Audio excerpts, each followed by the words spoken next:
Hello, Taurus.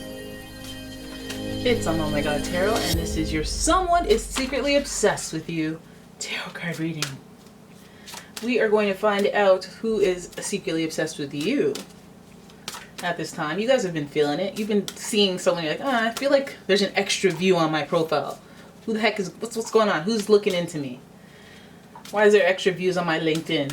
Why is somebody following me and not an actual friend on Facebook? What is this?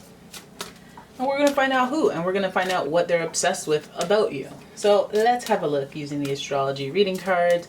I'm using the zodiac and the planetary cards for your reading, and then we're going to do a tarot spread. So here we go. Now. Shuffle, shuffle. Shuffle, shuffle. See, I'm not as creative with buying time for the shuffling. Shuffle, shuffle, shuffle. All right, here we go. Your first card is a Leo. Leo, showing some signs of obsession.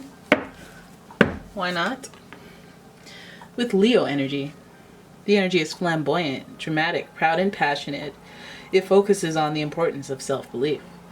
And if you feel me on this, as soon as I read this, I was like, okay, this is reminding me a lot of, I was watching Love Nature, the Love Nature channel, and I saw 5 birds trying to do a mating call type thing, practicing to do a mating call for one female suitor. And that's what this flamboyant energy reminds me of. This person obsessed with you, trying to do a little dance, make a little love, you know, and put their feathers out, spread their feathers, and then you'll be like, ooh, look at those feathers, and then, you know, you let them get in there. Get in there!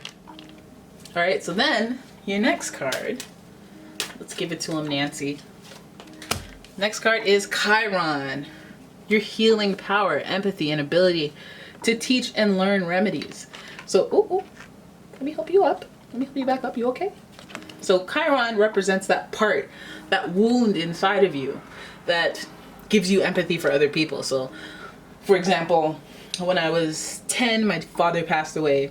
So throughout my life, whenever somebody else's father passed away, I always would talk to them, and it'd be a source of comfort and stuff like that, because you have a sensitive spot to that. And so this person, we have some ego in here. We got some compassion and empathy for you. That may be a common ground. A point of pain is where you find some common ground with this person. And then finally we have another planet. We got Mercury. How you think, communicate, write, talk, and travel. Speed and communication, Mercury. Mercury bubbles! So Mercury is associated with Gemini and Virgo, ruling that communication, ruling the sense of technology and communicating through that way. So emails, texts, you name it. You have that energy within them. So this person is, you know how it is. They're trying to do that dance. They're trying to look cute. They're trying to impress you. Maybe be funny. Maybe like a bunch of your posts. Maybe they're gonna latch onto you because they see you going through a hard time and they want to reach out. They want to relate. They relate. You hit home for them. That's how they became obsessed with you. I'm sorry. Okay. Why are they like this? Why is winter cold? This person seems to have like an ego, but again, the Leos, they've always been known to have that big heart for the people they care about, and maybe this person realizes how much they care about you through a pain point. So let us have a look with the Angel Tarot, and we're gonna figure out what this Leo / Gemini Virgo energy is obsessed with. Maybe they're obsessed with pain. Maybe they're obsessed with empathy or whatever it is that connects you that is kind of a pain point. They could also be obsessed with the chase. Them Leos, they like to chase. They like a good chase. And they like to have things that people want. So you're probably viewed as a prize, and maybe you're out here looking like a snack on Instagram, and they're all about it. I mean, that's what this dynamic right here looks like. Maybe when you do that post and you're like, it's been 3 years since I lost my dog, and da da da da da. Damn, And then the person's like, oh man, I just lost my dog too. Oh man, oh man. Let me reach out through text. All right, but we'll see. Let's have a look with the Angel Tarot at what's going on with this person. First card, Four of Cups in reverse. Ooh, indifference. Okay, so this person, let's keep it going. Let's keep it going before we jump to conclusions. Now we have the Page of Pentacles, luck, followed by the Queen of Cups in reverse, sensitivity, followed by the Justice card, Angel of Integrity, and finally the Three of Wands, preparation.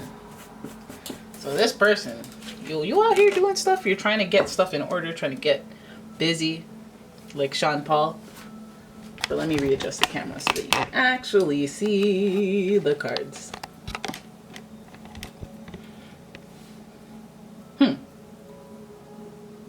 I hear a fly. I hear buzzing.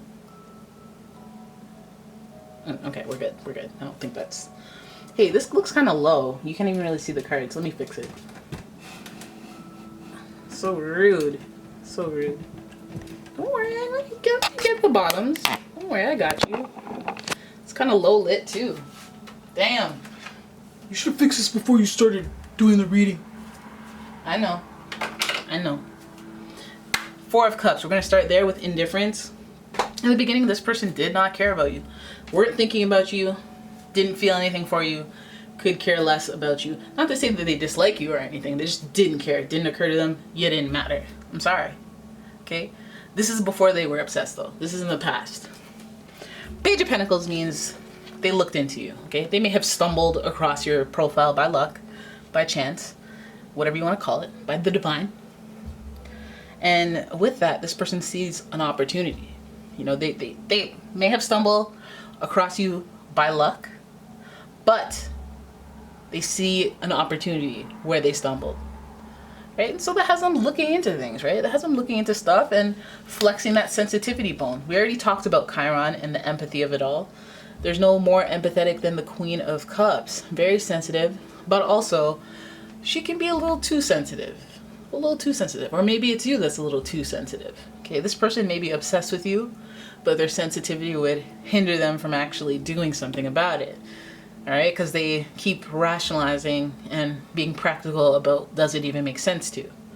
So this Queen of Cups could represent Cancer, Scorpio, or Pisces. But then we have the Justice card, and this could represent Libra. Libra, who is all about balance in relationships, all about, yes, the duality of relationships, the yin to the yang, they like partnership a lot. And the Justice is the Angel of Integrity. So you already know that this person is obsessed, but they don't want to do too much. You know, they want to be fair and whatnot. I don't want to stalk you. I don't want to like be all up in your grill and overstep. So even if they are obsessed, it's not like their behavior is obsessive. We have this person knowing that if they want it to be known, then they would have to be more flamboyant and channel some of that energy, because I feel like this person tries to be subtle. Like they first they didn't care, then they saw you and their feelings changed. Then they got really shy or sensitive, and they empathized with whatever they saw. If you guys had any sad posts or any type of things that would hit home with someone else, I feel like they're responding to that emotionally before they do actually physically. Because we see maybe even some justice, maybe some legal stuff that they can relate to with you as well. Or just something that wasn't fair, like you're like, sign this petition, or you know what I mean, whatever your cause is at the moment, they may identify that and see that as what a coinky dink. I care about that too. I feel like their sensitivity is being targeted here, and not even like I was gonna say not maliciously, not intentionally by you. That's just where they happen. It's just a coinky dink, guys. It's just a coinky dink. That's how they fell for you, babe. That's how they fell for you. Now I think that when we see this Three of Wands and we think about preparation, yes, but I think the preparation is because they realize that they're going to have to make it more obvious. They're going to have to practice that peacock dance and take action. The Three of Wands does represent kind of like doing whatever for a while and then being like, you know what, this is going to take a little more leadership and initiative. And so there I am right there. There I am right there. But again, with the sensitivity of it all, it makes me feel like this person's very slow about it, or they're at least realizing that that's what is needed, and they're just gonna stick in preparation mode for the time being. Like they're, well, maybe I need to work on something before I actually take action. Maybe they're in the whole, let me just wait for you to notice what I'm doing before. But I think they're gonna soon realize that it's gonna be their initiative that makes anything happen, but they gotta still get to that part of this journey.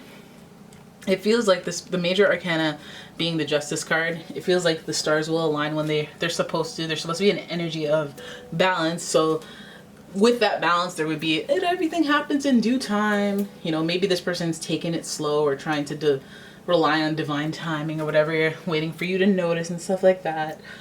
But I do think they realize that there's a level of initiative that they need to take, possibly because they're, hey, you, listen, they may be triggered, but let's see what they're triggered by. Because my inkling is one thing, like they're triggered by the fact that they see somebody around you that they're not too sure of, and then that moves them to act. But I want to know what moves them to act, because it seems like they want to be all limbo like. So 10 of Swords, endings. Okay, so maybe they're waiting on ending. Maybe some of you guys are in a relationship. Actions, again, collaboration. Maybe they want a friend of a friend to, you know, yeah, 3-way collaboration and the endings. I feel like they're waiting out you to either stop crushing on someone else, or they're waiting until a point where another party is not as involved. Maybe you live with your parents. Maybe you have someone in your life that is in your home that this person doesn't care for, or maybe you're talking about, oh, I'm moving to Seattle in 3 months, and they're like, ooh, when they move to Seattle, that's when I'll make my move, you know. But there's another aspect of this that they're waiting on to make a move, because this 10 of ending is a point of stress. So they're obviously like, oh dang, I want to jump off, I want to pop off right now, I want to go message them, I want to send them a D pic, you know. But it's like they want to take action, something's holding them back. And it may be an ending. Maybe they're in the relationship and they're waiting for something to zhuzh itself out, you know, work out the kinks, and then they can take their action. It's no coincidence that there's 2 3s here, and 3s always involve another person, third party situation. So I thought with the fire, it could have been a third part of the action. Like, hey, there's me wanting to do something, and me actually doing something, and me realizing that I'm gonna have to do something. And this person, I feel like the third party may be because there's actually physically someone around them. They can't really, you know, maybe they just like, that's what I mean, like the sensitivity, they may just have a soft spot for you in your situation, whatever that may be. And then they have these feelings growing inside of them, and they're like, I don't know what to do with these. I have the angel of integrity within me, within my intentions, so I want to do the right thing at all times. But you know, I feel like maybe this is a slow start to actually initiating some type of communication, or some type of like flamboyant energy to show the gesture that, hey, I'm interested. You know, and maybe that's stymied because of this third party situation, or this friend, a mutual friend, or something that makes it a little bit more messy, or needs some type of approval from someone else, or they need to end something with someone else. There's something that they gotta end before they can actually pursue something. But it seems like they really want to pursue it, but they also want to do the right thing. So it makes me go, okay, well, why do you need to summon that integrity? Remind yourself that you have integrity in this situation. And when I see the 2 3s, it makes me feel like there's some factor here that they're, you know, they want that to work out before they can make a move, before they can, but they find themselves becoming obsessed with you because they have this soft spot for you, this empathy for you, and it makes them want to kind of stay connected to you. It could be a subtle connection through, hey, let me like this picture, let me like that, or let me check up on you and not say anything at all until I'm in a position where I can. And I think that position involves some sort of ending, whether that's you being single, or you cutting off something that, you know, they're waiting out, or them having to cut off something that they're waiting out. All right, so there it is. That is your reading. I hope you guys enjoyed it. If you did, please give the video a thumbs up and subscribe to the channel. Leave a comment, share the video, subscribe, and subscribe, and then like. And if you'd like a personal reading, please check out the description for a link to my website, as well as a link to my Etsy shop where I sell candles and bath bombs. And yeah, I would truly love it if you could support that shop. All right, guys, thank you so much for watching. I'll see you in the next one. Bye-bye.